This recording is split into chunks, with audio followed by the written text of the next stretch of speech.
but when you look where this knowledge is coming from, you know, it's really old knowledge. And if you're in India, this is science. So how they look to the layers of the aura. So it's an older science. And as all science, it's a model. It's a way of looking at things. And this is important to understand. It's a way of understanding things. And I'm not stating this is absolutely the truth. Nothing we are saying is absolutely the truth. I am in no way able to describe the truth as it is absolutely. Because everything is intermingled in the end, everything is one.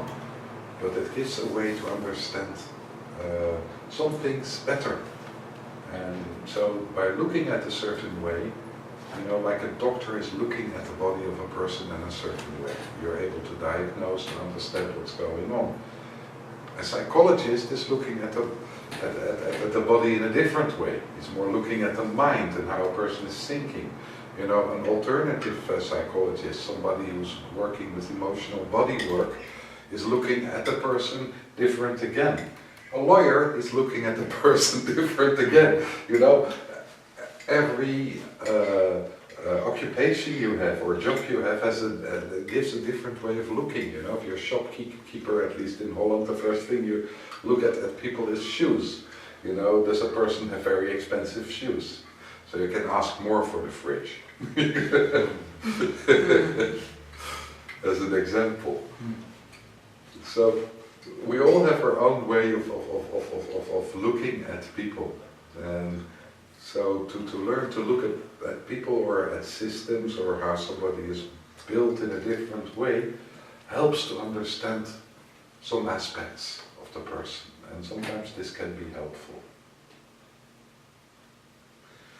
So basically, what is, I think, true about what I'm going to tell is that we all have a kind of atmosphere around ourselves. You know, and some people, when you kind of move into the atmosphere, they have around themselves, this is pleasant. And some people, it's less pleasant.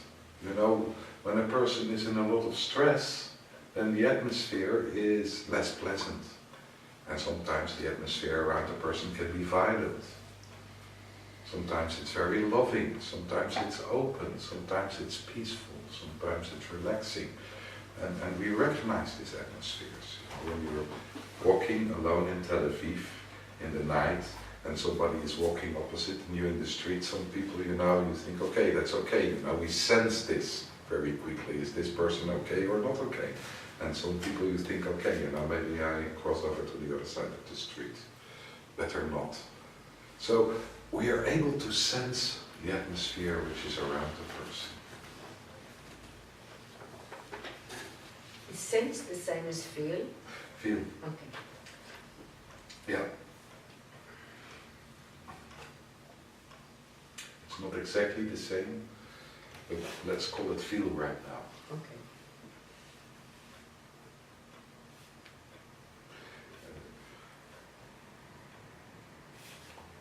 So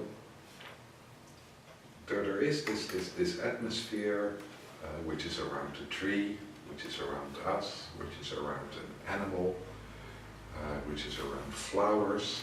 It means that, you know, if we talk about the etheric of the etheric of the flower is still here. But the whole bunch of flowers have a certain atmosphere, a certain feeling. Each flower has its atmosphere as well. So that means that a group of people have a certain atmosphere. And each individual has an atmosphere as well. So when we look here in the room, we all have an atmosphere around us. Each individual has an atmosphere around him and herself. But as a group, we have a shared atmosphere. So when we talk about these atmospheres, we're talking about the astral. What? The astral. The astral body. It's like a ball around yourself, and this ball can be very, very big. The astral can stretch out a lot. It can contain the planet, it can contain the solar system. Is that what people refer to as like the aura? That's what they refer to as the aura. Generally, this is called the aura. Or when we are depressed or very fearful, especially the social fears, the astral can be drawn back almost, 2 fingers from the physical. So part of when we are depressed, if you ever went into deep depression, there is the feeling that you're not connected to anything anymore. You're not really connected to yourself, but you're not really connected to what's happening around you either. It's very, very isolating. And there is no feeling almost. There's no feeling sensations. There is basically on the background a feeling of doom often, or a black feeling, a numbness, and nothing makes sense anymore. People are doing all kinds of things, but it doesn't make any sense. You're not connected. So things don't make sense anymore.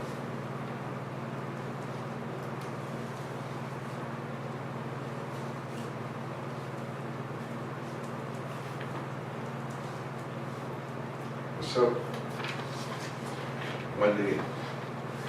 when we are in love, then our astral is much more expanded. So it has a connection also strongly with the solar plexus. So if the solar plexus is open, more open, the astral is much more expanded. If the solar plexus is more closed, it's more drawn, the astral is more drawn towards ourselves. You're talking about the 2 yellow ones in the picture? I'm talking about the whole area, this whole area, that's how it's giving. But not the big yellow. No, the yellow ones is something else, that's the quality aura. We talk about that later. We're talking about this area. This whole area and this area, this can be very big or it can be very small. The astral is very movable and very changeable. It changes all the time. It changes according to our moods. If you're in a good mood, the astral is kind of much more dancing and more a refined energy. And if you're in a heavy mood, you're irritated, you're angry, it's loading the astral as well, and it gives this kind of angry, irritated atmosphere. Don't come near. Don't you dare. You can feel it around the person. So this is the astral. So you can divide the astral in 2 dimensions. Some schools do that. So they kind of make a division here. This is the lower astral and this is the upper astral. So the upper astral is more connected with the higher chakras and the atmosphere which is produced by the higher chakras, and the lower astral is more connected with what is brought forth by the lower chakras. So the astral is connected to each of the large chakras? Yeah, it's connected to the chakras as well. The chakras are communicating through the astral. So what's important to understand is that, when we are sitting here, with most of us, all of us right now, the astral is expanded. Because we're relaxed here, we're used to each other, we are in connection with each other. So there's a kind of expansion of the astral going on. And in this expansion, all the astrals are kind of mingling. That means that we're all influenced by each other's atmospheres. And that is building a group atmosphere. And we tend to kind of, on the astral level, kind of move more towards the group atmosphere. And this is normal, that it's mingled. That means that through the astral, a group or a certain atmosphere which is in a certain place has an influence on us.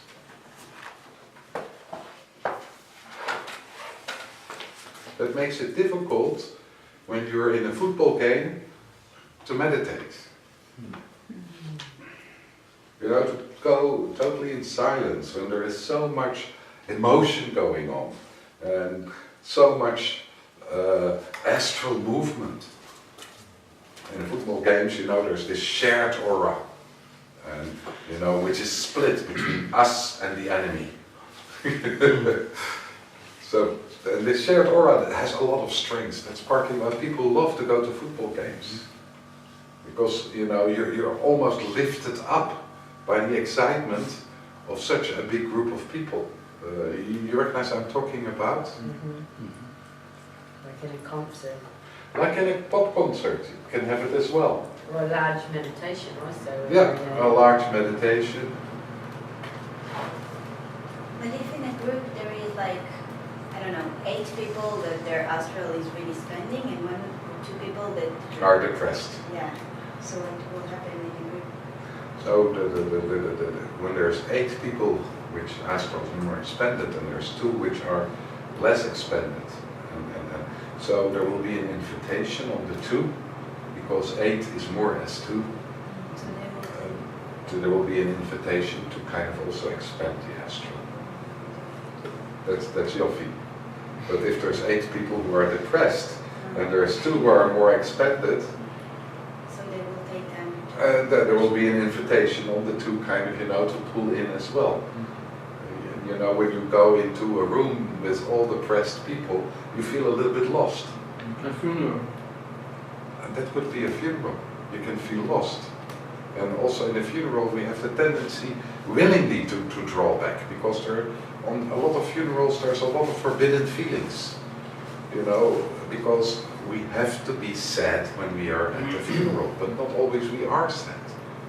So we kind of draw back a lot of feelings which are not really, you know, you cannot go in your best mood to a funeral, so you kind of have to change. And sometimes you didn't even know the uncle so good, or, you know, and sometimes, you know, it's such a relief that somebody is passing over that you want to dance on his grave, or her grave.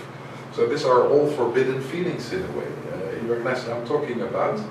So in the funeral there is a lot of tension, partly because people have to pretend to be sad.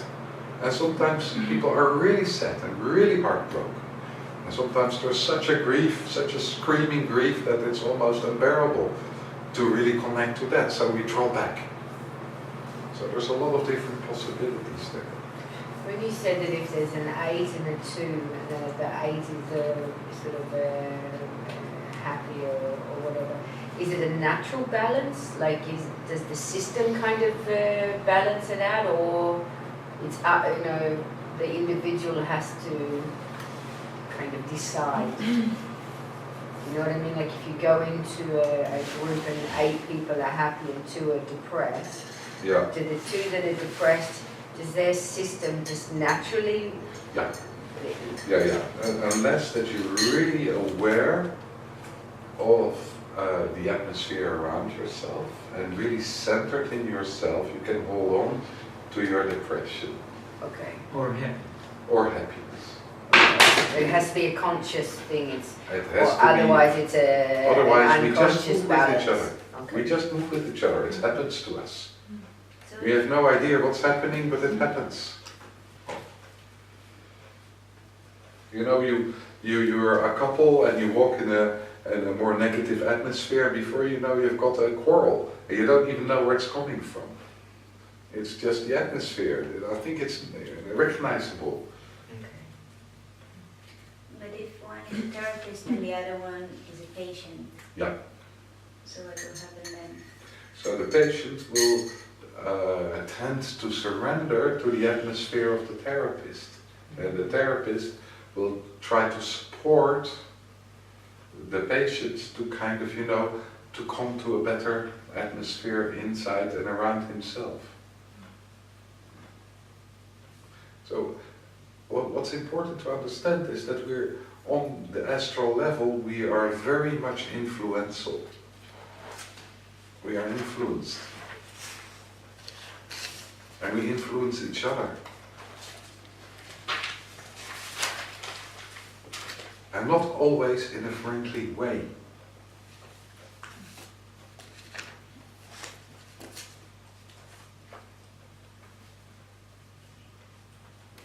So,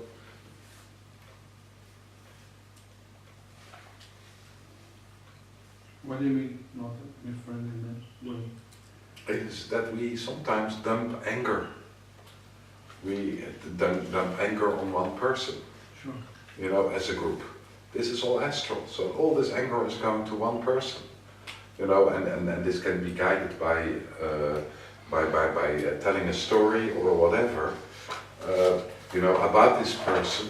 But even without story, you know, what you see sometimes there's a build up in a group of such a violence that the weakest one absorbs it all. It's all thrown out, the weakest one absorbs it all, and he's the one who breaks, who becomes violent. But basically it's the violence of a group. You see that with football games, soccer games. Soccer games, thank you. Soccer said saucer.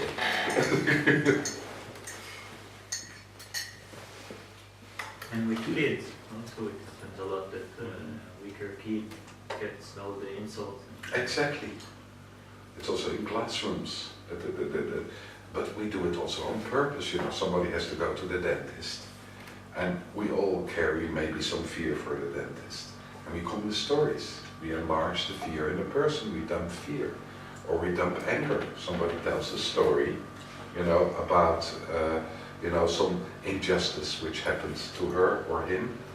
And then, you know, we dump our own anger on the other person. You recognize what I'm talking about, and this can happen in a group. You should do something about it. I don't take it, it's your anger.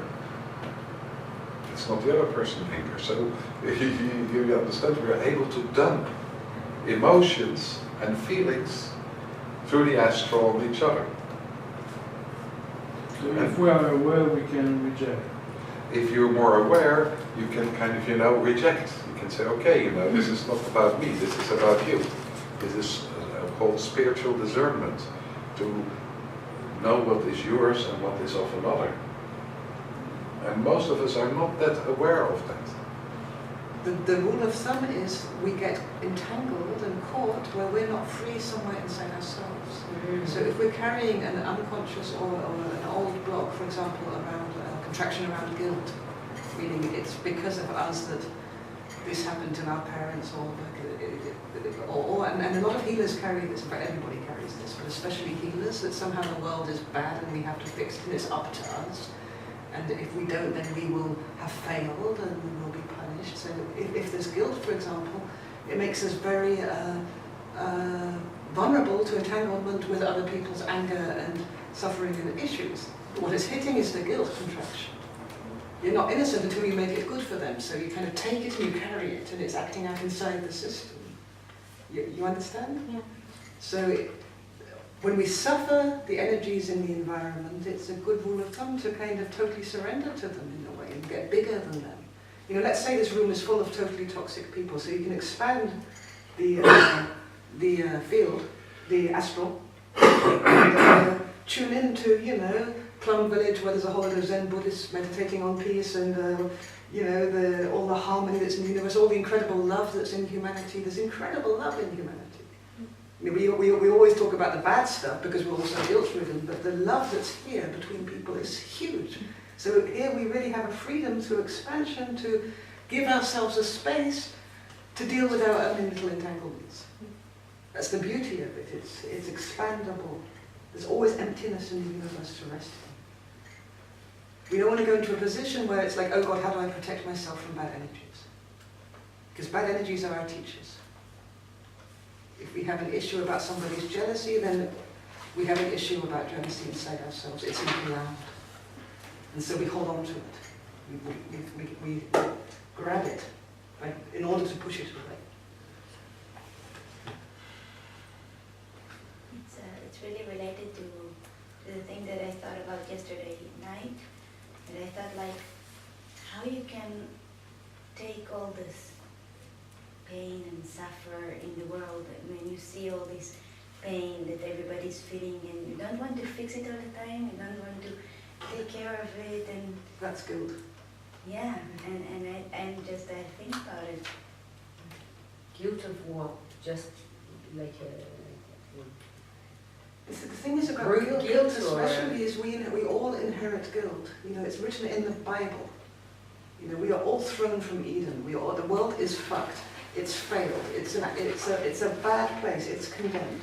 And so a lot of people go into healing because the world is fucked and they have to fix it. They have to make it better. So before they even begin trying to fix anything, they've already condemned the world. They didn't even check or open up to life and nature and the world to see what it is in the first place. It's already decided that it is bad, which means it's already decided that I am bad and I have to make up for it. Okay. So all badness is because of me. Okay. So when the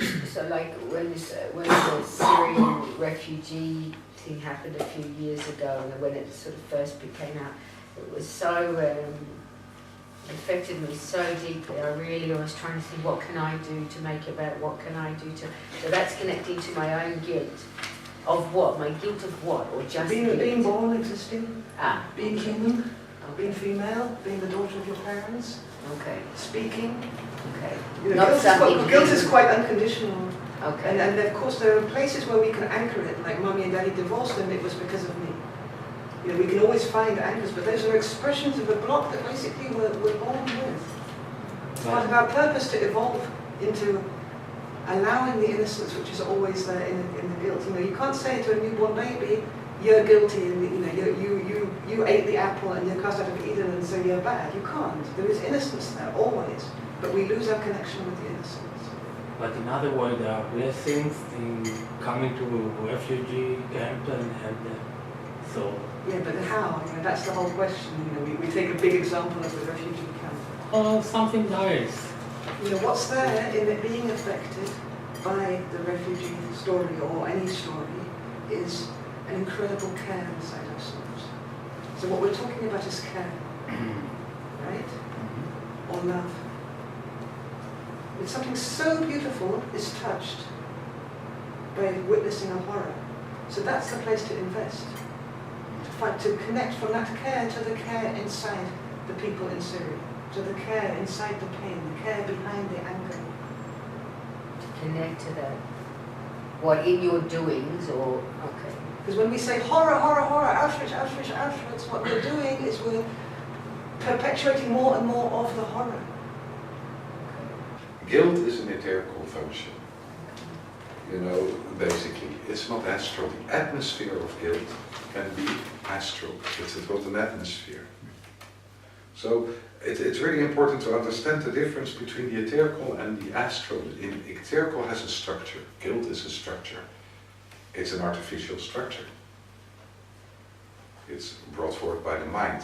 You know, guilt is not natural. No natural being has guilt. Guilt is taught by us when we are 4 years old. Our parents are giving us guilt awareness. It's learned behavior. What? And inherited. What? And And inherited. inherited, of course. Yeah. That's something human. We formed. But anyhow, we go very deeply in one of these courses in guilt as well. It's so much connected with authority and power. But these are all etherical structures. The astral is the atmosphere. And there is a danger in this. You understand? What she brought forward, if you look very deeply in a certain atmosphere, then this atmosphere will respond. So you can lose yourself in a certain atmosphere. Because of the guilt that you have in natural. Exactly, as a possibility. And again, you know, certain atmospheres we shuffle out of ourselves. We don't want to be in this atmosphere. So we push them somewhere. And it's important to understand, if you push an atmosphere out of yourself towards another person, this other person will be influenced by this atmosphere. And especially when it's in a group. So if we think as a group badly about Shlomo, then the chance that Shlomo will kind of, you know, will come forward with bad behavior is very high. That's interesting. Even if he's not with us? Even if he's not with us. The astral is vast and expanded. We can kind of dump things easily on somebody who is far away.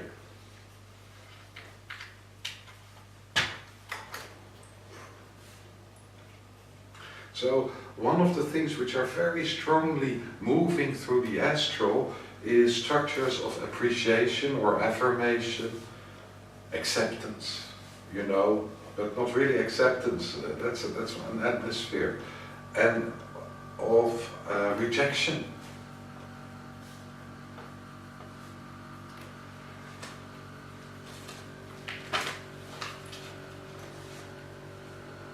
So in this we link astrally together, we hang together in what we accept and what we reject. In groups, the whole interplay of do you belong or don't you belong? But in order to belong, you have to adjust to the atmosphere of the group.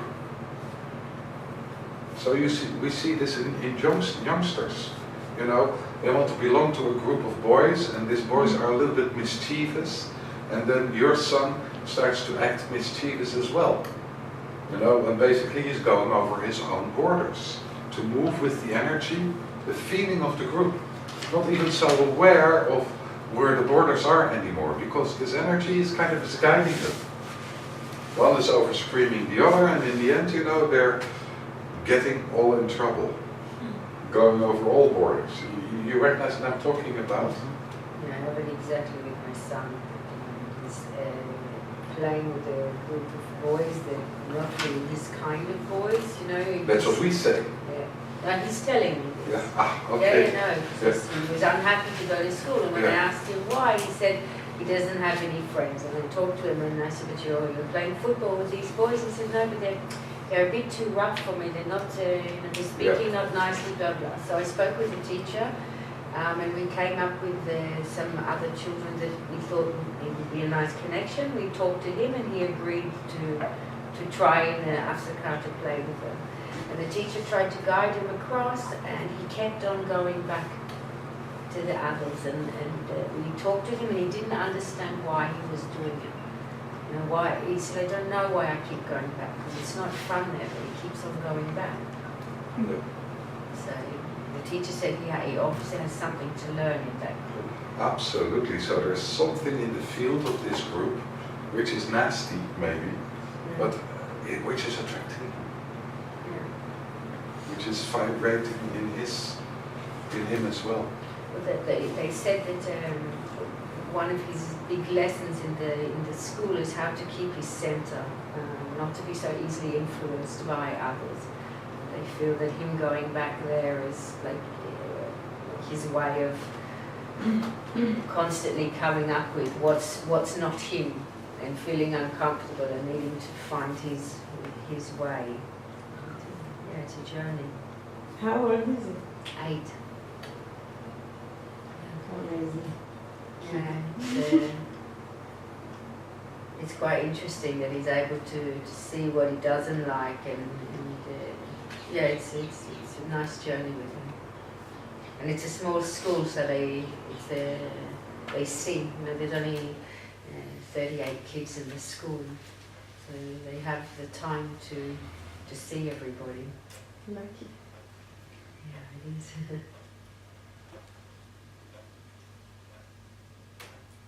So is that true of all of us? We do sometimes put ourselves in situations or groups or environments or atmospheres that are really not good for us, but we go in there because we have something to learn, or because we're weak and we get absorbed, like you said, the weakest one in the group of the violent will behave violently often.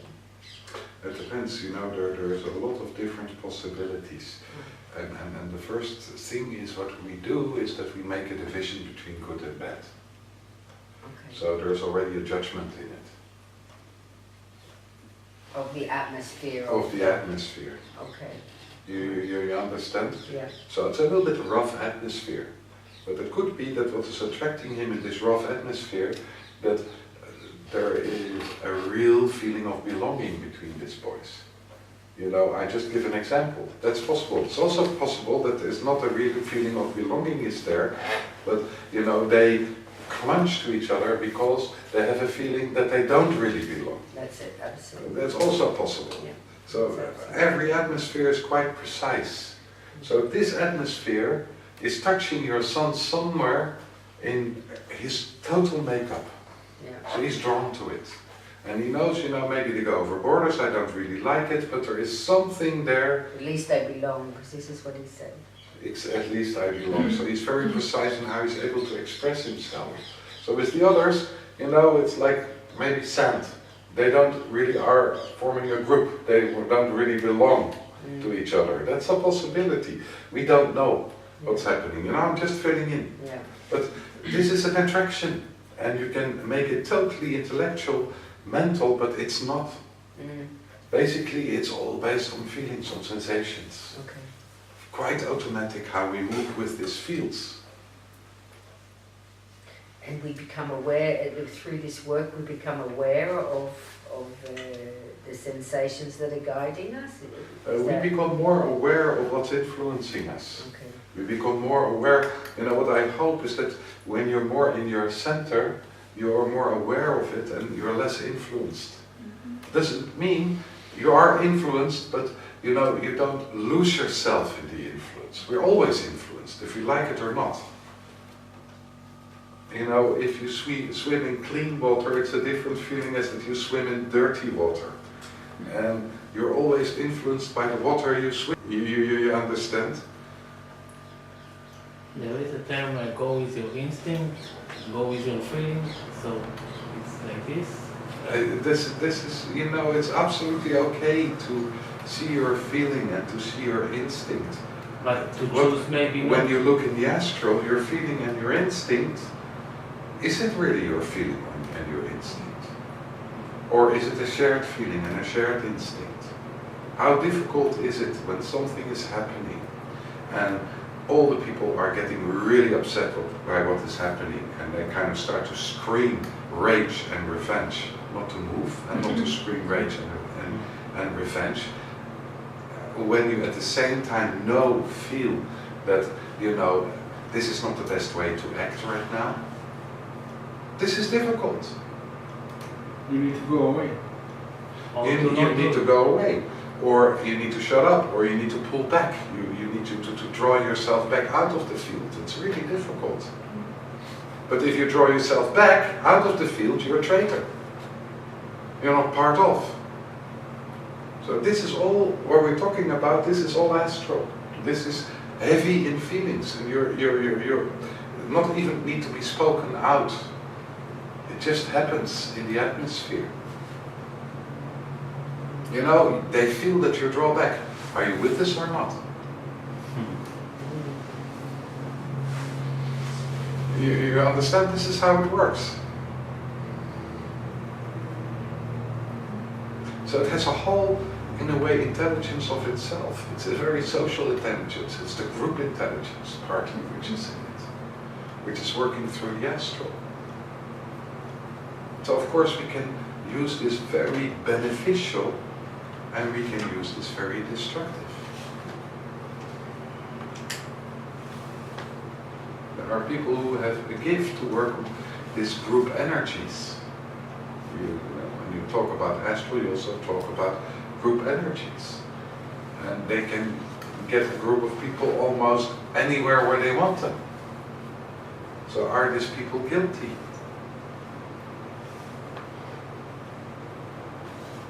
You know, some messages are really hypnotic. And hypnotic is when you repeat a message over and over and over again. If we hear a message often enough, we believe it's true. It must be the truth because, you know, it's repeated again and again and again and again. And this is also about ourselves, you know. If somebody tell you that you're ugly and you hear it again and again and again, in the end you believe you're ugly.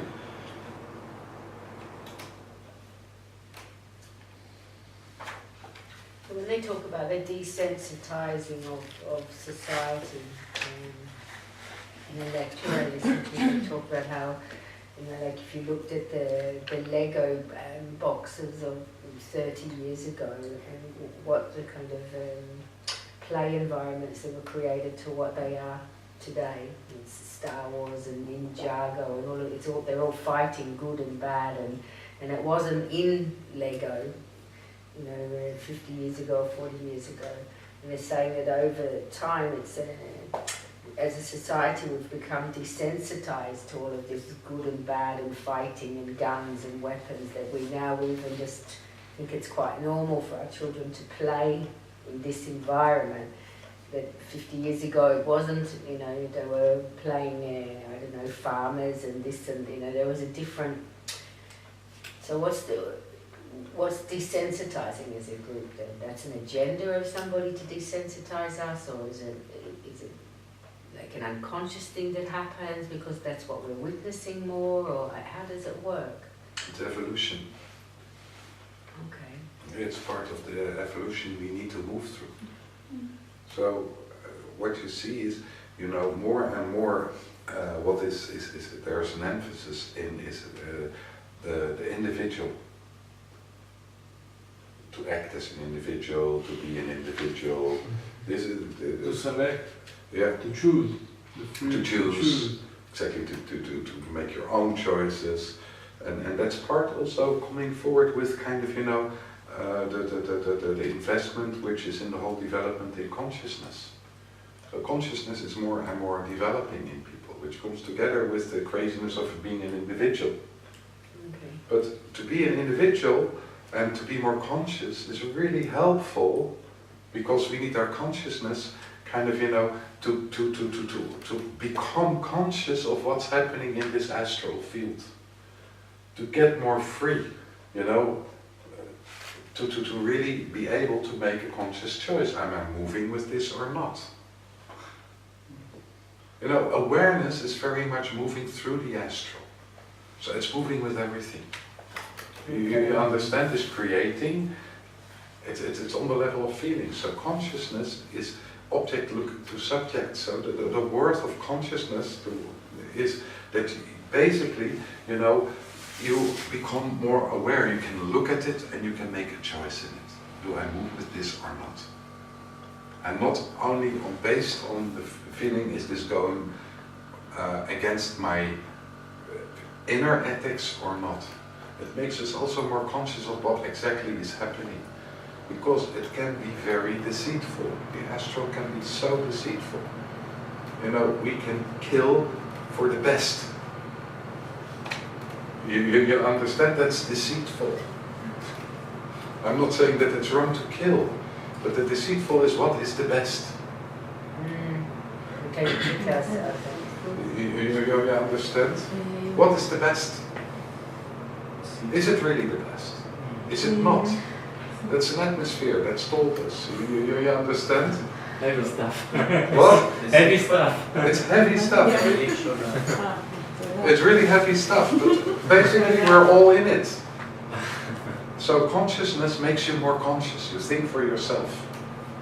You look at it. What's really happening here?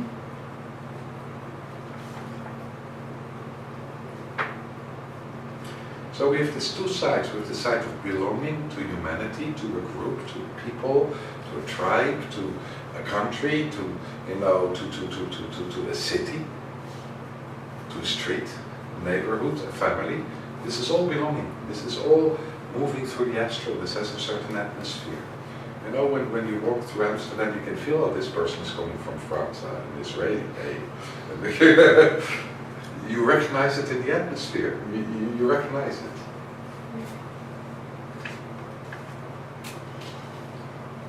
When you meet Israeli, you can feel the heat. Smolik. You see Smolik immediately. It's an atmosphere. Yeah. It's different as Jewish. Jewish is different from Israeli. You can also feel the atmosphere of Jewish, but it's different from Israeli. Israeli is a different atmosphere. It's true, isn't it? Yes. I'm always amazed how I could just Israeli, before I even hear Yeah. You Yeah, know, exactly. And I was thinking, like, how do I know? It's not the face, because we do look different. Exactly. There's something about them. Yeah, it's the atmosphere. It's Yeah. a kind of feeling. It's the atmosphere, sensation. We were in Zichron, and there's this boating you can go to around, which is really fun. And there was, and you have one way you can go, and then there was this big boat with a lot of people in it going the other way. And from far, There's already a warning. Because already from far, I could feel this is Israeli.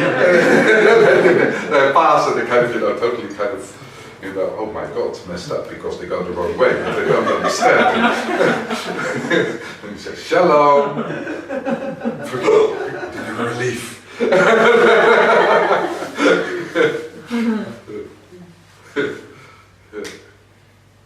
It was funny, wasn't it? And you don't see it because it's really the atmosphere. Always when you are bored, and I don't want to go where Israeli goes, but you are Israeli. Exactly. And every Israeli wants to go where no Israeli goes. But you are Israeli. So you meet them on the places where no Israeli goes. But why is it easier for me to recognize an Israeli than I didn't know? Because it's Italian such well-known atmosphere. Okay, you have shared. You have a shared atmosphere, you recognize it. Yeah. If you've been living in Holland for a time now, and you go to the States, you recognize the Dutch. Yeah. Even when you go now to Jerusalem, where they are with the orange hats, so you know by the orange hats that Yeah. But you recognize the Dutch more easily, because you've been there, and if you've been for some time in Italy, you recognize the Italians. You know the atmosphere, it became part of you. So when you travel, you always end up with people, so most of the time you end up with a similar group of British people, and you're like, how can I be in Thailand and end up with all these British people, It's all the Welsh. I'm just teasing you. Yeah, it's amazing, but because there is a deep recognition of the atmosphere, of the tribe, basically. And we are still tribal as humanity. When we will become one tribe. Exactly, one day we will become one tribe as humanity. It is starting to take place. It's starting to take place. It's becoming more and more mainstream in a way where people are saying it's not about the countries, it's where we're actually one human race. We need to move out of the countries and into the fact that we're... It's another phase. Huh? It's one phase now. Yeah, I feel it's really, there's a big movement towards it, and even 10 years ago, it's huge. Especially over, all of the crises that are going on in the world, it's really waking people up to the fact that... Yeah. So, what's important to understand is that when we talk about the we, that's part of the astral. It's we influences, we're dumping on people, we're influencing. When a person is emotional, as a group we can dump on the person to make him more emotional. We can feed it. And we do that with each other as well. You understand? It's like feeding the emotion, or feeding the love, or feeding the feeling of power, or whatever is coming forth as an atmosphere we can enlarge in each other. And it is, we can lose control. We can move in a way which is not beneficial for ourselves or not beneficial for anybody. You understand? We can only enlarge what's already there. We cannot create something which is not there. So nowadays, in the whole development, and that's not only nowadays, that's going on from the last, I think 1.5 century, there is much more an emphasis growing on the individual. So, and that's you or me. That's the you or me Lego. The we Lego is the farmhouse, we're all kind of together in the farmhouse and animals. That's all about belonging and togetherness. So the war between between the good and the bad guys in Lego is much more either or. Not to be, but either or. The either or is very much connected with individuality, this separation, to have to build up a separate consciousness in the end. So you're able to make your decision, much less as the belonging. So to move a little bit away from this deep need we have to belong. And we will talk a lot about it into kind of more being able to see what's going on and to make your own decisions. Which is a good thing. Large parts of the world are still trivial. Yeah. Right. Exactly. Must be tribal, not be so tribal anymore, but really kind of look, how do I want? What do I believe in? Generally speaking, it's a Western world. Yeah. It doesn't happen in all places. I think it's slowly starting everywhere. In India you see it more and more, in the Far East. It starts with India because it's influenced. Yeah, it's but influenced. It's still not there. No, it's not there that much yet. But it becomes more and more a world movement. Yeah. Yeah. It started more in the West, that's true. That's fascinating, isn't it? That we've gone from a group, kind of a oneness in a way group, Yeah. and we're moving, we must to evolve, move into a separate, to have our own consciousness in order to move back into authentic oneness in a way. Exactly, to a different way of oneness in which you don't need to adjust to the group anymore, but there is this unconditional understanding that we're all different, and in our difference we belong as well. And that's the and. This is and the and. evolution, this is the deeper hand in that. Okay. This is from the either or moving into the and The and. and and. But can it be circle? Like now we are individual, in few centers will be. Yes. And it will begin to individual. Like. Exactly, it are circles. When you look to history, it has been circles. Yeah. Which there is a refinement, this refinement is a refinement in which, you know, if everything goes right, which I hope, we don't know for sure, is that we become more and more unconditional. That we more and more understand that each individual has his own beliefs, has his own perception, his own way to deal with things, has the freedom to make his own choices, and still is part of our group and still belongs. And also cherish the group of. Exactly. It's inevitable. Yeah. It's, right now, if you look at it from a different perspective, we're in an age of competition. Crazy competition. But at a certain stage, and you already see it happening, there'll be a switching towards collaboration. In order to survive, when the monetary system breaks down, when there's war, when there's chaos, when the powers that be become more and more absurd and dislocated from the people, there will be this growth of collaboration, and collaboration totally is it's almost like the opposite duality of competition. And all of this is evolutionary. So Donald Trump is a glitch. And in collaboration, of course, you're constantly sacrificing the individual, aren't you? It takes you to, not necessarily Trump, but when you take it to the absurd, you must do something. Exactly. I agree. Say that again. That's why I'm happy that Bibi is still on. When we are taken to the absurd, we need to do something. Ah, okay. It's pushing us. Yeah. Yeah. Yeah. It's like a mirror in face of. Yeah, it's a kind of mirror. Is what are we invested in right now?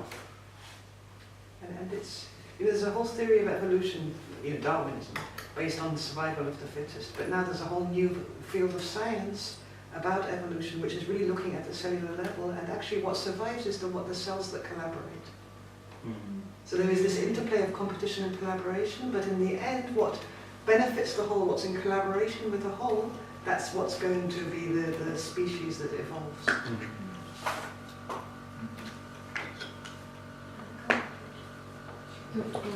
So that's a little bit about the astral. So we will not work too much with the astral. We work most of the times in these courses with etheric, because You know, the etheric is the control factor in the astral. You understand?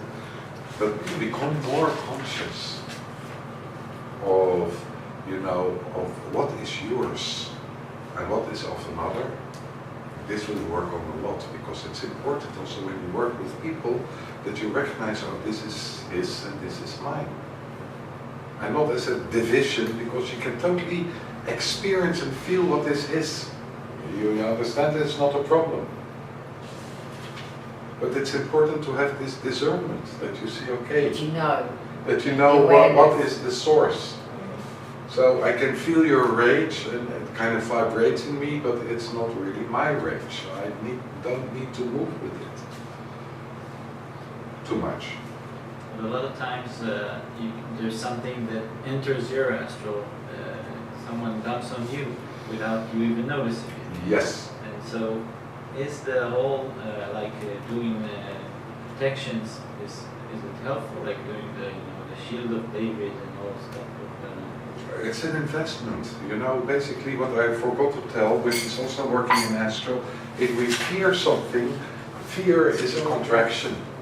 So when we fear something, we draw it towards ourselves. This is partly what's happening in the astral.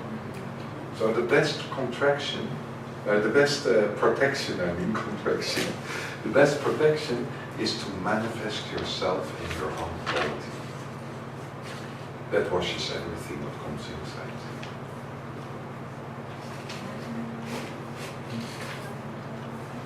So if you say the best protection is to relax. Is to relax and manifest yourself in your own quality. This is the best protection. If you feel from something, you invite him. You invite more fear. It's like a suck, you know, on a certain vibration. So that's why also between humans we feed each other's fears.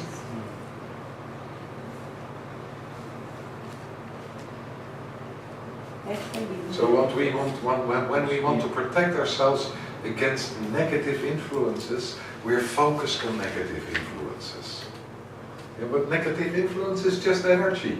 So when you're in a vibration of your own quality, you manifest yourself, you know, and we all have been in such a position. Are we influenced by negative energies? We're not. You understand?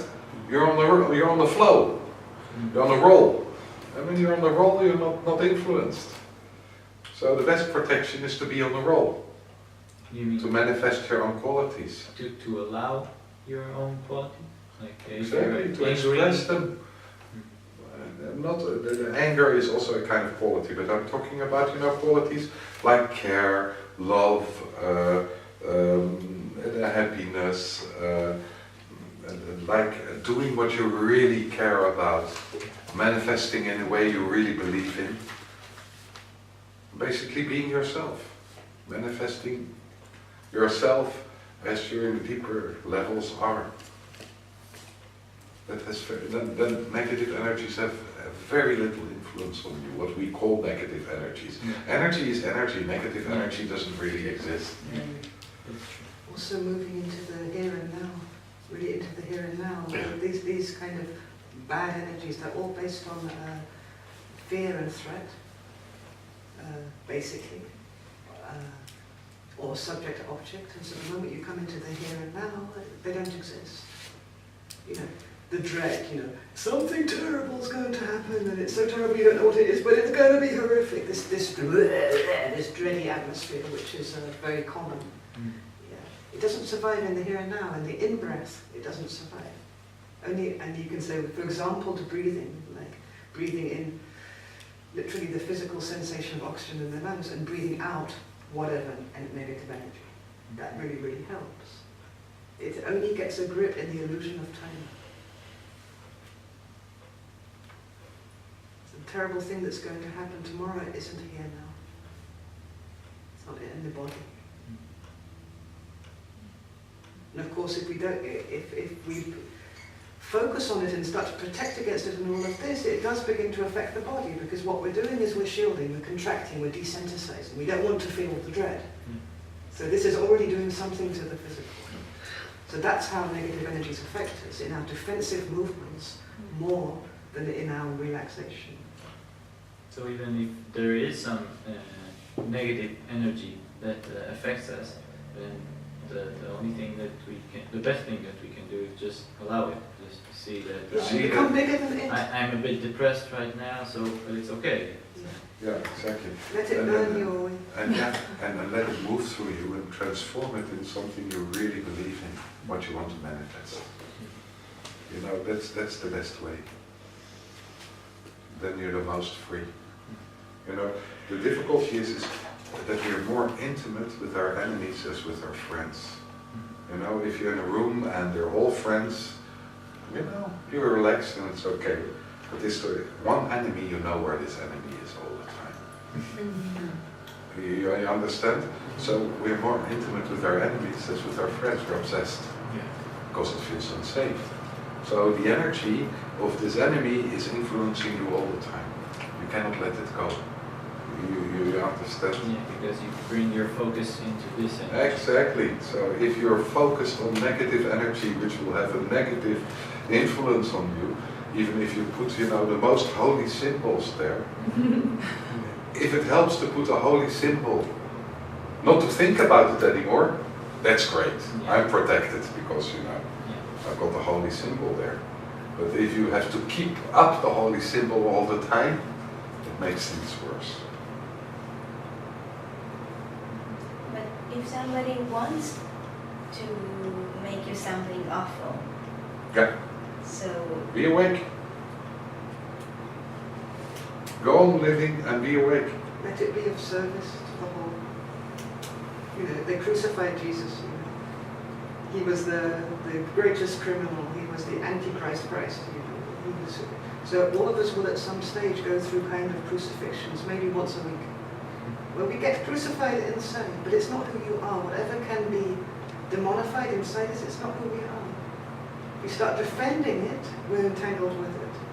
You know, it's like when there was the war in Gaza, Israelis started broadcasting through the whole of Facebook, we didn't kill those children. We didn't do it, we didn't do it, we didn't bomb that school, we're innocent, we had to defend ourselves. They made such a noise that half the world that didn't even notice what was going on in Gaza was suddenly saying they're killing children. You see how immediately it created its own, they broadcast. So we're not the personality and we're not the astral ultimately. There is so infinity of space and quality behind that. So if you allow whatever is being attacked to be attacked because it's not ultimately who we are, it's just an aspect of what we carry. It liberates us in the end. And there's already a transformation that takes place in the energy.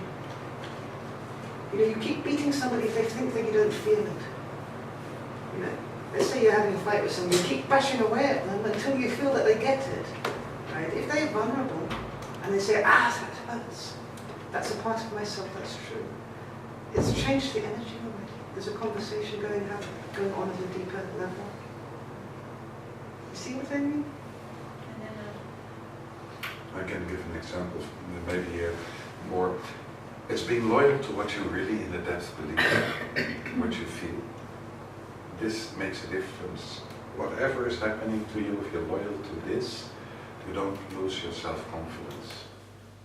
You know you're one with yourself, and with this, if you're one with yourself, you in the end are one with the whole. It's when under pressure of the outside, either rejection or whatever is happening in negative energy, we lose the connection with ourselves. We also lose self-worth, and fear is created. It becomes unsafe. You understand? Mm-hmm. So there is in life a lot of situations when there is, a group energy is leaning on a person to,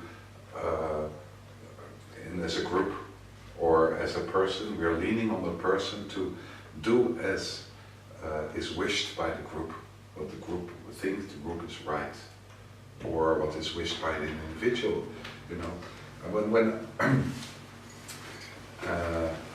When in Holland I had to go to the army, I didn't want to go to the army because I was a pacifist. So then you have to have a talk, you know, to a psychologist and to an army instructor, kind of, you know, to explain that you're a pacifist, and you know, you either have to go to jail or you can do community work. And they really leaned on me and brought forward all kind of examples. And if I would have said, you know, okay, in that case I would kill, or I would defend myself, I wasn't a real pacifist, there was violence in me, so I had to go to the army. This is a manipulation. You understand? This is exactly with two people kind of, you know, pushing basically violence upon you is quite violating. So the art is to stay with yourself. What do you really believe in?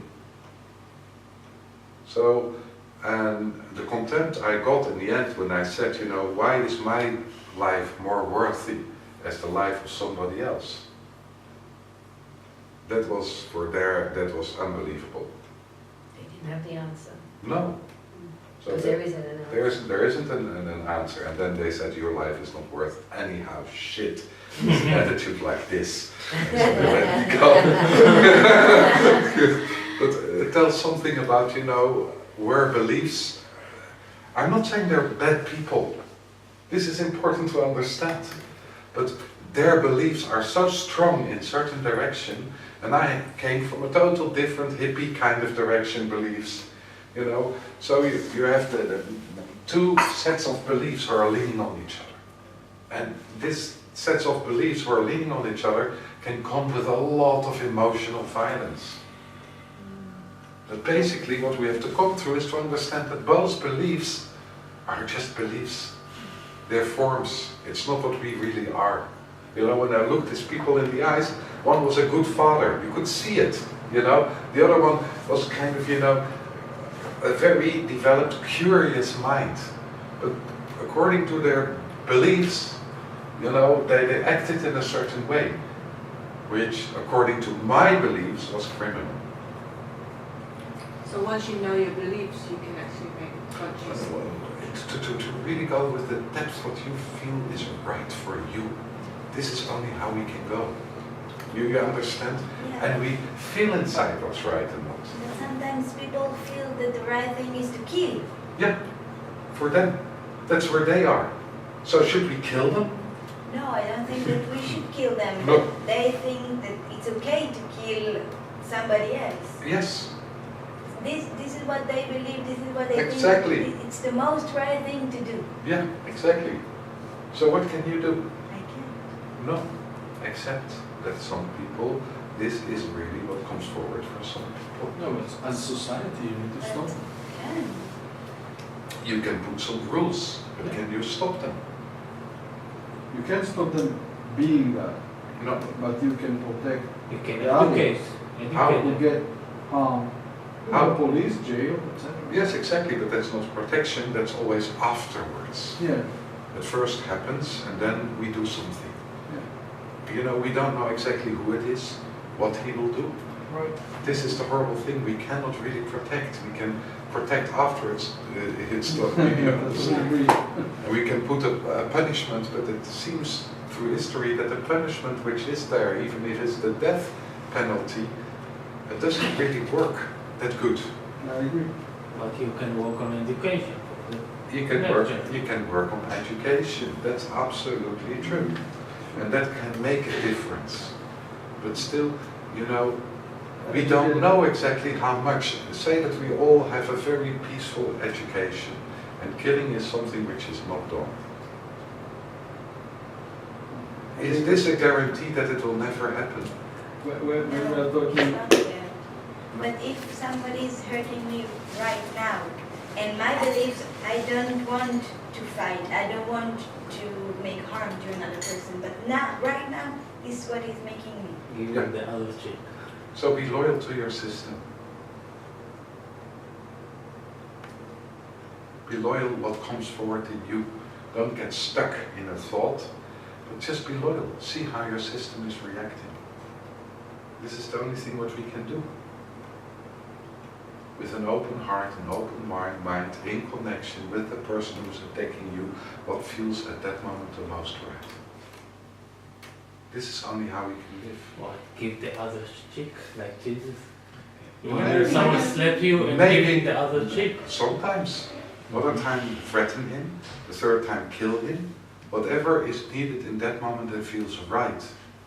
This is the only way we can react. You understand? There is not one way we can say this is the right way. Then we become, it becomes a norm. What we're talking about is freedom, and It's that's, freedom. that's what we hope during these Freedom of years choice. is going to become more and more consolidated, this pure, unconditional freedom. And the trust that freedom doesn't mean that we all start killing each other and raping each other and that all hell breaks loose. Because underneath, behind all, within freedom is a natural harmony and a kind of quite a benevolent nature. At the core of ourselves, we're not evil, destructive criminals. If we're totally free, what we're programmed to believe is that if there's freedom, there's going to be chaos, anarchy, murder, and disaster. So that's one of the beliefs which we need to gradually soften and undo. There is a place for punching someone in the face when they're being an asshole. There's not a rule against killing people when it's needed. It's very, very extreme, and it's rarely needed. Yeah, but sometimes it's needed. There's no other choice. And sometimes, maybe, the best choice is to be killed yourself. It's depending, how could you give rules to such extreme situations? You don't. As long as we believe we are the personality which is doing it and there are consequences. If we take full responsibility, it's okay. Sorry. Is it that simple? I mean, I think I'm more in this position of feeling what's the right thing and trust myself, but I'm like wondering if it wasn't an easy road to go there, but is it that simple? Am I missing something? I mean, it's that simple? It's that simple, but it's not that easy. No, it's like not. the asimon, the penny takes a long time dropping, and there will be stuff that comes forward which is less conscious right now, it becomes more conscious, which and greater degrees of freedom. I don't think, at least from talking for me, I don't think I'm at the end of the road in freedom. I'm not in a place where I can insult somebody to their face because that's what I really want to do in that moment. I'll still shut up. Yeah. You know what I mean? There's still a social fear, there is still but what you can see over time, the more you work like this with these exercises and stuff, that there is incredible relaxation. And for example, recently I sacked out a car mechanic, and I told her why. I told her, well, because they were ripping us off, because of this and this. And I didn't have any nervous excitement. I just told her, and she was pissed off, but that didn't bother me either, and that was the end of it, and I didn't carry it until now, 2 years later, I'm thinking about it. Before that, 2 years before that, to go through that thing, if I'd even come to it, I would have been this, obsessively thinking and justifying and apologizing to myself and still angry with her because I got angry, because I had to put a border for maybe months after that. It would have been traumatic. And So- then society would also say something's not right there because you didn't react the way you should have reacted. Well, so you're a psychopath or something. Well, I don't know, because I was more psychopathic when I was afraid of being honest Yeah. than I am when I just told her that it's like this, and like this. And actually, this is when you begin to see this change happening, because it was absolutely okay for me to put a border and nobody actually, the world didn't end. But what was carried inside was like, it will be the end of the world and I will go to hell and my mother will never speak to me again. And God knows what was loaded in that simple ability to say what you knew and to be honest. And was it nasty for me that I told her that her company is fleecing everybody and that we feel ripped off and that she was hurt? In the local sense, it's nasty, but in the bigger sense, somebody should tell them that their most loyal customers are leaving and why. It's quite compassionate. So the change happens at a depth that you don't notice until you remember how you were. But maybe also to what you said is like the best protection is the dialogue with each one with itself. It's being in the moment, being natural, and just feel what's happening. You know, it is in the moment that things happen, and often in the moment the whole system, tuned to the whole, knows exactly how to act. And then afterwards you can build stories about it. But you can often not even imagine how you will react in a certain moment. But if you're one and you stay in connection with whatever is there, it's amazing what can happen. You know, I had a confrontation not so long ago with a guy. So, and he was going to hit me. So I looked him in the eyes and I was amused. My system was amused. I said, so now you're going to hit me? And I was laughing, you know, my eyes were laughing. It was very serious. And he kind of totally calmed down. He said, no, I'm not going to do that. But just a consciousness, kind of seeing, okay, you know, this is how you lose yourself. I was very aware of where he was, made a difference. But this is not me doing this. This is not, you know, planned and plotting and, you know, so whenever I will meet somebody, this is what I'm going to do. This is not an agenda, this is happening in the moment. And often your system knows exactly in the moment how to act.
Women.